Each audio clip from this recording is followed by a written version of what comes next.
Para pengusaha onggok atau pakan ternak dari Saripati Singkong yang dijemur hingga kering belakangan kian resah. Sebab harga pakan ternak yang mereka produksi secara tradisional kini harganya merosot tajam.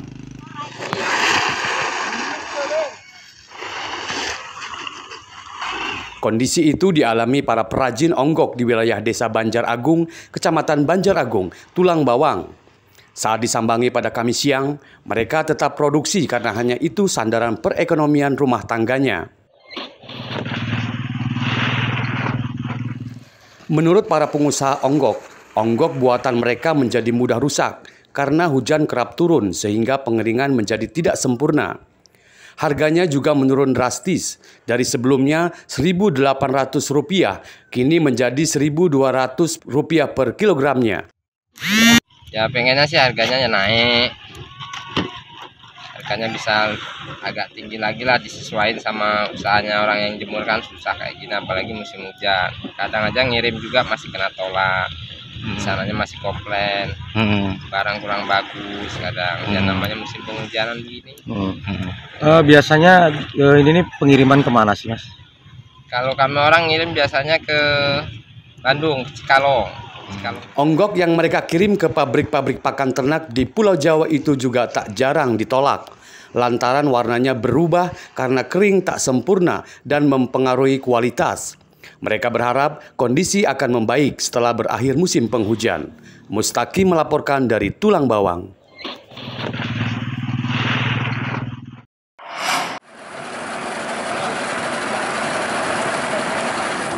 Cara unik dilakukan jajaran Satuan Kepolisian Air dan Udara atau Polairut Polres Lampung Selatan. Mereka menghampiri kapal nelayan yang sedang mencari ikan di tengah laut untuk memberikan paket sembako. Bantuan diberikan dalam rangka memperingati Hari Jadi Polairut ke-71. Sebanyak 40 paket sembako diberikan satu persatu kepada para penelayan yang sedang mencari ikan di perairan Selat Sunda. Bantuan yang diberikan kepada masyarakat pesisir yang terdampak COVID-19. Para nelayan sangat antusias dihampiri personil Polairut dan langsung mendekatkan kapal mereka untuk mengambil bantuan yang diberikan. Pihak Polairut sengaja memberikan kepada nelayan di tengah laut karena mereka merupakan nelayan-nelayan kecil. Jadi kami sedikit membantu meringankan beban para nelayan.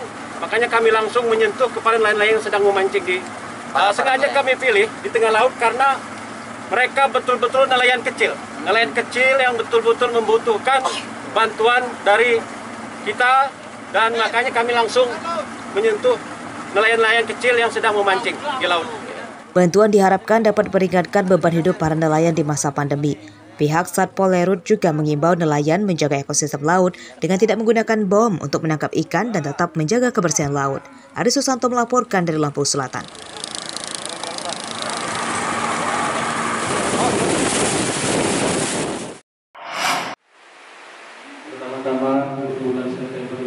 Warga Desa Tanjung Jati, Kecamatan Pesisir Selatan, Kabupaten Pesisir Barat, Kamis pagi menerima bantuan langsung tunai dana desa tahap 10. Penyaluran bantuan dilakukan di Balai Desa Tanjung Jati dan total penerima bantuan sebanyak 11 orang dari kalangan warga miskin. Bantuan yang diterima total sebesar Rp600.000. Penerima bantuan mengaku uang yang diterima akan dipergunakan untuk membeli sembako untuk keperluan hidup sehari-hari. Sebelumnya sudah berapa kali dapat? Sudah 4 atau 5 kali. 5 kali ya, Iya. 5 kali ini ya? Iya. Ya, 2 bulan sekali ya? Ya, ada 3 bulan. Iya. Setelah menerima uang ini Bu, untuk kita pergunaan untuk apa nanti? Untuk keperluan rumah tangga. Seperti apa itu? Ada beras, ada sayur-sayuran. Bantuan yang disalurkan ke warga ini untuk periode bulan September dan Oktober 2021. Penyaluran bantuan yang bersumber dari dana desa ini baru dibagikan ke warga karena baru diterima pihak desa pada akhir November lalu. Dari 11 KPM yang ada, alhamdulillah berdasarkan seleksi kami, mereka itu memang sangat memenuhi kriteria. Jadi sudah tepat sasaran sekali, Tin? Lebih dari tepat itu. Bisa dibilang lebih dari tepat. Untuk sasaran kita, Tin, penerima bantuan BLTD ini lansia atau warga kurang mampu, Tin? Yang paling kita fokuskan sasarannya ke warga yang kurang mampu. Kriteria penerima bantuan dana desa ini adalah mereka yang tidak terdata sebagai penerima bantuan lain dari pemerintah pusat maupun pemerintah kabupaten, seperti program Keluarga Harapan atau PKH, bantuan pangan non-tunai atau BPNT, dan bantuan sosial tunai atau BST. Rosandi melaporkan dari pesisir barat. 3, 4, 5, 6. 3, 4, 5, 6.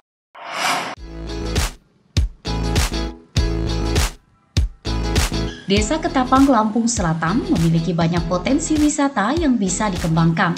Salah satunya adalah Pantai Batu Putih.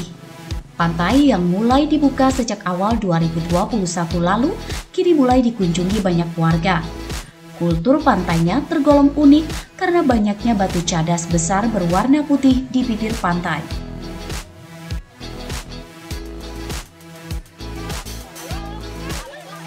Pengunjung bisa menikmati suasana alam berupa laut yang masih alami dan deburan ombak.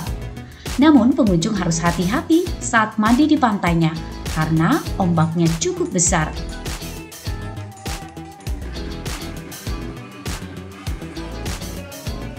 Selain pantai, kelompok sadar wisata serta aparat desa setempat juga menyatukannya dengan wisata religi, yakni Islam dan Hindu. Pasalnya di desa ini ada Pura Segara atau Batu Putih yang berdekatan pula dengan makam Al-Habib Ali bin Alwi, seorang ulama besar di tahun 1883 di Masjid Nurul Huda. Ada namanya wisata religi yang terletak di Masjid Jami Nurul Huda, itu bernama makam Al-Habib Ali bin Alwi Al-Idrus yang sudah banyak dikunjungi dari Provinsi Banten, DKI Jakarta, Bogor, dan Bandung. Dan juga ada satu lagi wisata religi umat Hindu yang posisinya berdekatan dengan wisata Batu Putih Bahari itu sendiri yang bernama.